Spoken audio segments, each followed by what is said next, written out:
Hi, this is Brian with ActiveMelody.com. Well, in this week's guitar lesson, we're going to be learning how to have a jam session by ourselves, a little mini jam session. I love these types of lessons and compositions because this is what I do around the house anyway. You don't always have other musicians handy, and so when you grab a guitar and you want to play something, this is the kind of stuff you can do. So you're going to be going back and forth between playing some chords and then playing some lead stuff. There's a lot of strumming that we're going to be talking about in this lesson, so for those of you that struggle with right-hand strumming, we'll be covering that. We're also going to be talking about Mixolydian mode, and don't let that scare you. It's got a creepy name, but it's actually pretty simple, a little scale that we're going to be using to connect these chord shapes. So I'm going to break all of this down note for note and explain where all the notes come from so that you can start to use this stuff when you improvise. I've got the lesson split into two parts. In this video, we'll take a look at the first half. If you'd like to watch the second half and download the tablature for this, you can get that by going to ActiveMelody.com, go to the weekly lessons page, and do a search for EP292. Alright, so I'd like to take a few minutes at the beginning of this video and just set up all the background information, all the theory behind everything we're going to learn, so that when we get to the composition, it makes sense and you're not just memorizing notes, but you can put everything in context. For those of you that already know that information, you already know what Mixolydian mode is, and you just want to get to the notes of the composition, you can do that by skipping ahead to the time on the screen right now. Alright, so let's talk about the key that this song is in. So this song is in the key of E, and it starts off with modulating back and forth between an E chord and a B minor chord. Kind of an interesting chord combination. The B minor chord with the E. Now, why would that B minor work with the E? It's not its relative minor. That's not the relative minor to E. But it is a minor chord that plays well with the E. And to understand that, we need to first start with the major scale. We're going to break it down. We're going to start with that major scale. The major scale is just do, re, mi, fa, sol, la, ti, do. We all know that one by ear. And you can pick out the notes on your own on any instrument of the major scale. So for E, it looks like that. Now let's put a number to those. These are called intervals. So we have 1, 2, 3, 4, 5. So there's our fifth interval. That's the B. So we started with the 1, which is an E, and we went up to the 5. So we have our E and a B. Now remember, I just said we're playing two chords. We have an E chord and a B minor chord. So typically, if we're just thinking about major scale, your 5 chord would be a major chord. But if we make it a minor chord, we're no longer playing the major scale. Now we've moved into something else to do that. And so you can do that. There's a lot of people that think, no, if it's a 5 chord, it's always major. That's not true. And if you were looking at a number chart, you'd see a 5M or a lowercase m for minor. And so you can change that up, and it just puts you in a different mode, I guess, is how you have to think about it. So we have our 1 chord and then a minor 5 chord. And that's why they work together. Now what that means, though, is you can no longer play the major scale. So if we were improvising over this, that note is not going to work. Listen to this. There's your B minor. You can hear those two, that note clashes with that chord. So what you have to do is you have to flat the 7th interval. 1, 2, 3, 4, 5, 6, 7, flat that. So you just go down 1 fret this direction, or a half step. No matter what instrument you're playing, it doesn't even have to be guitar, it could be piano, it could be saxophone. You just go down a half step, and that's flatting that. 1 note changes the scale from the major scale to the Mixolydian mode, or Mixolydian scale, however you want to think of it. That's all Mixolydian mode is. It's just that 1 change, and it allows you to cover minor chords like that. You'll hear the Mixolydian mode used a lot in, I think of the Allman Brothers, or even like Jerry Garcia, Grateful Dead stuff, like jam band. And it works really well in a lot of scenarios, so it's a really useful scale. So you might want to play around with it. In fact, I think your first step should be, now that you at least understand what it is to take all the major scales that you know on the neck, and then flat the 7th and make a Mixolydian version of that scale. There's one down there, for example. And if you only know 1 scale, that's fine. Just work with the one you know. You don't have to start, just keep deconstructing and now you have to memorize your scale in different spots on the neck. You want to get there eventually, but for this lesson, just to understand it, wherever you know that major scale, just flat the 7th, and do it a few times, and it'll start to sink in. You'll start to realize how easy it is to play that scale, and how intuitive it starts to sound to your ear. It sounds awkward at first, but then it starts to make sense as you do it. All right, so that's the scale that we're going to use. Now, when do you play the scale? That's going to be the next question. That's the scale we're working with. When do you introduce the lead stuff? Let me count it out. You'd have 1, 2, 3, 4, 2, 2, 3, 4, 1, 2. You can see that dead space there on the second measure. 2, 2, 3, 4. In the empty space is where you'd be playing your lead stuff. 1, 2, 3, 4, 2, 2, 3, 4. So you have that little pocket that happens each time, and you can start to work in the Mixolydian mode, Mixolydian scale into those places. Now you could also play the minor pentatonic scale. That's going to work too. It's just not going to fit perfectly like a puzzle, nearly as perfect as that Mixolydian mode. The Mixolydian mode has all the right ingredients to make it sound really good. And I'm trying to get your ear to start hearing other things. It's very easy to get seduced by these pentatonic scales, major and minor. I do it too. I'm just as guilty. But when you can start hearing some of these other notes that start to come out when you're playing major scale or Mixolydian, any of the modal things that happen. And by the way, I'm not a big fan of modes. The only one I really use would be Mixolydian. I mean, I don't get into all the other ones, but that's the one that I hear probably the most used. All right, so now let's jump into the specific notes of this composition. And before we get into that, I want you to watch my right hand. I'm going to play just a little bit of this because a lot of this is dependent on the strumming that you're going to do.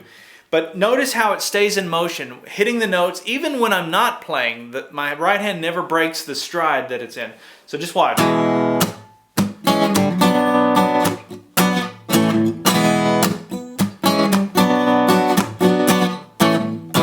So you can see it's very intuitive once it gets going. It's a lot like I always visualize holding a drumstick and just hitting a snare drum right on the beat. And that's kind of the mindset you got to have when you're playing this style. You don't want to be thinking about it too much. Over time it'll start to happen. So you can slow this down. That's another beauty of standalone composition. You're not relying on a jam track or a band. Play it slow until you can start to get the feel. All right, so we're going to start by making an E chord with our left hand. And then with the right hand, we're going to do 3 downstrokes to start this strum pattern. The first one, we're going to hit the chord, and then we're going to do 2 muted downstrokes like this. So we got down, down, down. Now to get those muted downstrokes, what I'm doing is I'm just releasing the tension here. I'm hitting strings 5, 4, and 3. And actually you can let your thumb come over and hit the 6th string as well. So you can hit 6, 5, 4, and 3. If you happen to hit another string, like the 2nd string or the 1st string, it's okay because they're all notes that would be in the E chord anyway, but you're just trying to get that percussive sound. So all together then, to start this. Okay, now after that, I'm going to keep the E chord shape here, but my pinky goes down on the 2nd fret, 2nd string, and I do an upstroke and grab strings 2 and 3 or 2, 3, and 4. Doesn't really matter, but you're trying to make sure you hit that 2nd string in the upstroke. So all together then we have. Then there's a muted strum after that. So it's up, another muted strum as a downstroke. Okay, and then we're going to go ahead and make the B minor chord with our left hand. That's where these 3 fingers are making the A minor chord shape. But we slide those up, we bar here on the 2nd fret, and we're going to do up, up, 2 upstrokes. So it'll make sense as we play through it. Let's start it from the beginning. We have. All right, again. Okay, now after the 2 upstrokes, there's another muted downstroke, and then we're going to go down, up, down. So muted downstroke, down, up, down, down. That's the A chord. So I'm just barring the first 4 strings on the 2nd fret, playing strings 5, 4, 3, and 2, and then back to your E chord. And once we go back to the E chord, it resets. That's the beginning of the next measure. So let me back up and play through that strum pattern slowly.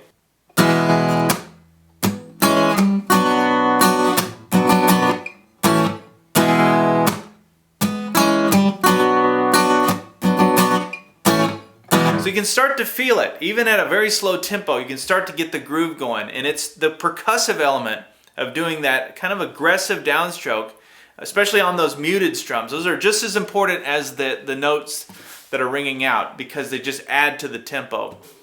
So that's the rhythm part. And then we get into these little Mixolydian licks. And the first one goes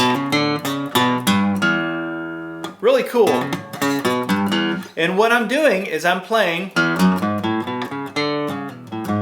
Mixolydian scale down here on these lower strings. So it starts on the 2nd fret, 5th string. You do a hammer onto the 4th fret. And so that's a downstroke. Then you do an upstroke on the open D string. And then we go back to 4, back to 2. And then we play the 3rd fret, 6th string. And when I played that, I pushed it a little bit sharp. And then down to that open E string. So all together, that's the lick. Now that's an awesome lick, even if you learn nothing else. That's a lick that you can use in blues, you can use that in country, rock. So it's a great lick to play over an E chord. So just remember all these little takeaways. All right, let's back up from the beginning. We'll play it up to that lick. First time was just setting it up. There it is. That's the next thing we're going to learn. Another lick. So this is another Mixolydian lick. So we're going to play an upstroke on the 1 string, the open E string. We're going to do a slide from the 3rd fret to the 2nd fret on the 2nd string. And then play the open 2nd string. And then middle finger goes down on the 2nd fret, 3rd string. So all together. And then a hammer on. So it's the open 3rd string and then a hammer onto the 1st fret. And then 6th string, 1 string. E, E. Really cool lick. Now that's another lick that you could walk away and learn nothing else, but if you want a really awesome blues lick that's incredibly useful, I use that one all the time in E. It's just very easy to play that little slide there. The other way that I've seen that done is to bend it. So you might want to think about doing a little pre-bend, but I find the slide to be much easier. All right, backing up then.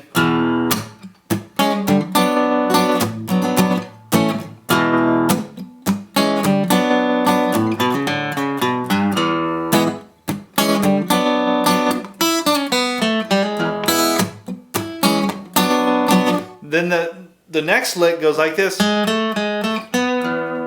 Very simple. So I'm just thinking about the E chord shape, and I'm going back and forth between the 1st fret and the 2nd fret on the 3rd string. And then I came up and played the 4th fret, 3rd string. Now I could have played the open 2nd string. That's another way to do this. But I like hearing that vibrato, and I couldn't do that on the open string, so that's why I played it up here. Plus I can slide into it, get a different feel. Now while that's ringing out, I can hit the E string and reset it. You're always going back to where you started. And then after that I went, same kind of thing. So we're starting on that 1st fret, 3rd string, hammer on to the 2nd fret, 3rd string, back to that 1st fret, and then we're on the 2nd fret, 4th string. And those notes are right in that E chord. That's another way to think about it. But they're also in that Mixolydian scale that I talked about at the beginning of this. So,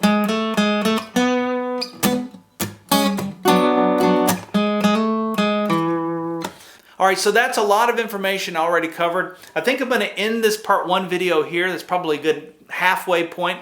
And then in the next video, we'll go through the rest of this little standalone composition. But let's start it over again. I'll play through it again one more time slowly, and then I'll see you in part 2. 1, 2, 3, 4.